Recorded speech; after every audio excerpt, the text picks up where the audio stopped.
How has Caribbean Week been for you so far? Well, Caribbean Week this year has been really alive and very strong. We've had very, very enlightening discussions. I believe that this Caribbean Week has pulled more ministers of tourism across the region than any other that I have attended. And that's a really good sign. It has also enabled a level of exchange that I believe is looking at how a new Caribbean could emerge in terms of building capacity to get more from tourism for the people of the region. And I'm excited about that prospect because I think that tourism has emerged as the only industry that is common to all the islands of the Caribbean. In the old days, it used to be the commodities. It used to be banana and sugar and citrus and so on, agricultural commodities. That has gone because our competitiveness have been lost. Then manufacturing had a little dalliance with us, but it never quite worked because the basic raw materials that are required for much of the global manufacturing does not exist within our Caribbean space. And then of course, we have the extractive industries like oil and the minerals and bauxite. And that has had a checkered life in the whole global economic space. But what has been constant and consistent over there has been the growth of tourism. As a matter of fact, in the last 30 years, I think tourism has had one major setback. And that setback is being seen this year in terms of the impact of Hurricane Irma and Maria. In other instances, we've had minor setback like 9/11, and I think in an instance when a pandemic like SARS overtook the world. But in the main, tourism has been the growth industry for the region. The numbers are showing that 1 in 5 or so of the workers of the region are connected to tourism directly or indirectly, and that some 40% of GDP is influenced by tourism activity, and more than 35% of the trading services are directly related to tourism. Foreign direct investment in the region is driven largely by tourism. So why then tourism playing such a key role in terms of the wider economic activity has not caused the Caribbean area to have growth? It is felt that because the value added from tourism is low. And why is the value added low? The value added is low is because the supply side of tourism is not owned by the people of the Caribbean. The demand side, that is to bring the visitors into the region, is difficult to be owned by us because it involves mega investments in large hotels and airline and in tour operating activities and distribution activities and so on. But the supply side is about the consumption patterns of the tourist. It's what he eats, how he moves around, what he consumes by way of the cultural products that are in the Caribbean, or parks and gardens and attractions, man-made as well as geophysical attractions. It's about our nutraceuticals and our medical applications and alternative medical application. It is about those things that makes the visitors' vacation happen. The bed that they sleep on, the sheets and the pillowcases, the food that they eat, the drinks, the liqueurs, the condiments. And these are the things that we in the Caribbean must produce. And if we produce them locally, then the dollar from the visitor will retain in the Caribbean area. And the wealth of tourism will then be able to penetrate into the recesses of our nations. So what we need to do is to do a refocusing. Global tourism is set to grow 3 to 4% for the next 10, 15 years. It is going to have 2 billion people by 2030 moving across borders. And whatever we do in the Caribbean in terms of marketing will not change that. There's going to be an increase in capacity for air travel in order to facilitate this. New markets are emerging in Asia that are going to drive new outbound activity. So tourism is well set to continue to grow exponentially. What is not well set is how do we convert the capital that tourism brings into wealth in our destinations. And I believe that that is what the Caribbean needs to focus on, and to see tourism as an economic activity that has a transformative impact. 80% of tourism experience is driven by the small and medium enterprises. That is the ordinary person. But now only 20% of the benefits of tourism reach those people. So we need to look at that, and the Caribbean has the capacity to build its small and medium enterprises to be able to produce more on the experiences. The next element of it is that the new demographics within the tourism market are the millennials, who are driven by local experiences.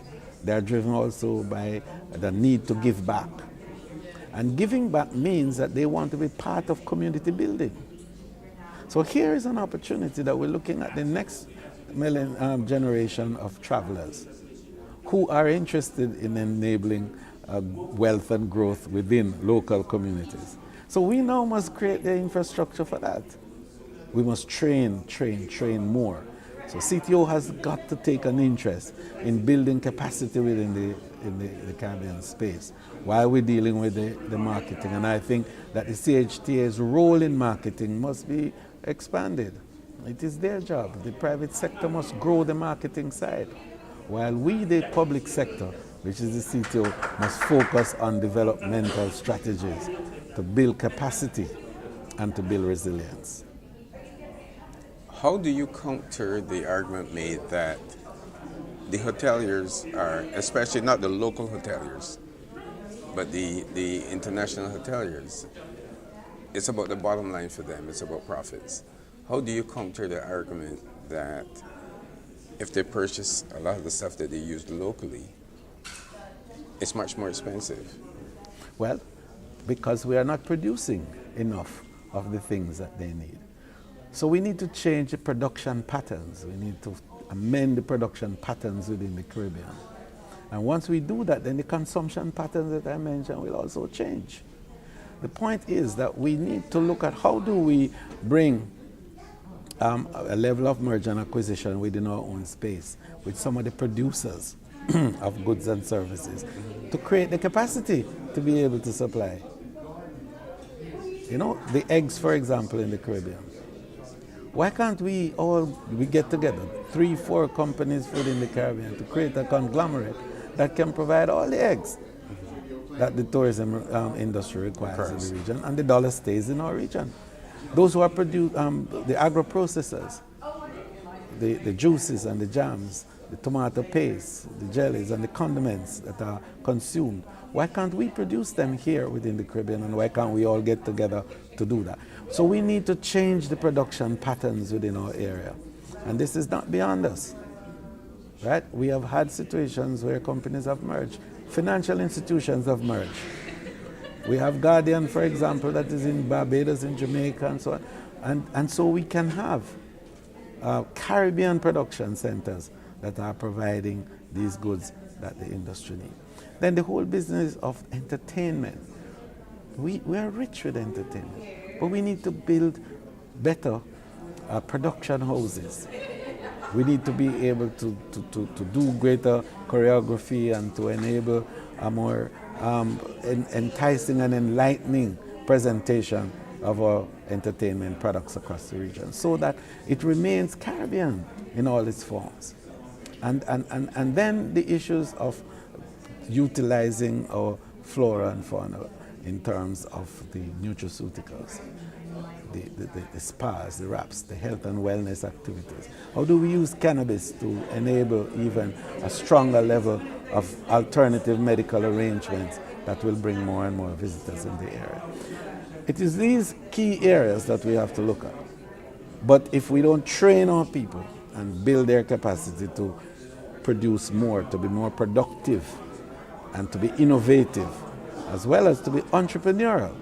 And this is a discussion that I believe that we need to have, because tourism doesn't want, the future of tourism is not so much of workers in the industry as entrepreneurs who are builders of experiences, because the visitor of today is driven by experiences. And the second element is, how do we enable the workers of the industry to be entrepreneurial? Not entrepreneurial now, but entrepreneurial. That is, how do they, in their space, always create added value? So that's what's going to make the tourism provide the level of economic return that is going to see the value added stepping up and the growth in the Caribbean begin to happen. But we need to develop the capacity to understand this. And unfortunately, the mindset in the Caribbean today is about export based on manufacturing and the extractive industries, and believe that growth can only come by that. And we have not focused enough on the services side, and particularly tourism services, and to know that it is possible, like DOMREP has proven, and Mexico have proven, to have a tourism economy. You know, people have, across the world, have taken note of what the Caribbean is doing. And the fact that we've become a thought leader in tourism globally is no accident. I think that the Caribbean leaders in tourism have been innovative, and they have also looked at new and exciting ways of presenting the Caribbean product. And I've spent a lot of time working with global constructs within the tourism frame, and have helped to influence a number of decisions that I believe has inured to the global growth of the industry overall. And I think it is out of that the Pacific Era Writers Association, in their own analysis of how Caribbean and global ministers have impacted the community, have adjudged that perhaps my contribution is worth singling out for some attention.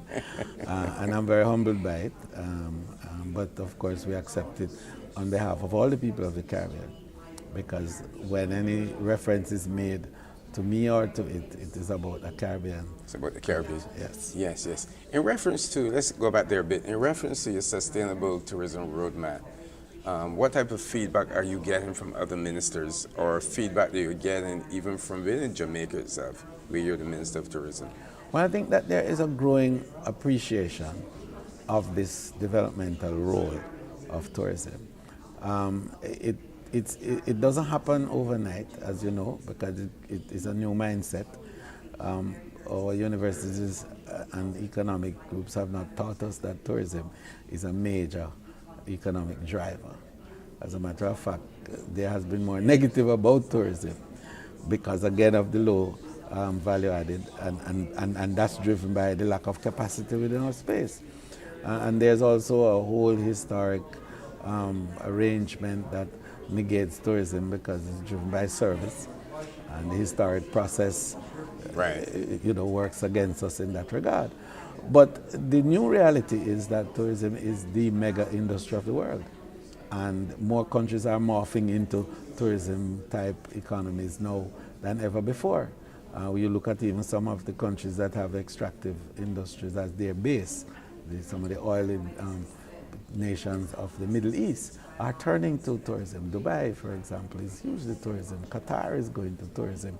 And Saudi Arabia, I'm now being invited to go there, are also looking at tourism. So you see 79 countries of the world today that have tourism dependence, GDP dependence on tourism of 10% or more.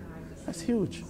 And even the big developed countries, their tourism contribution to GDP has also been inching up.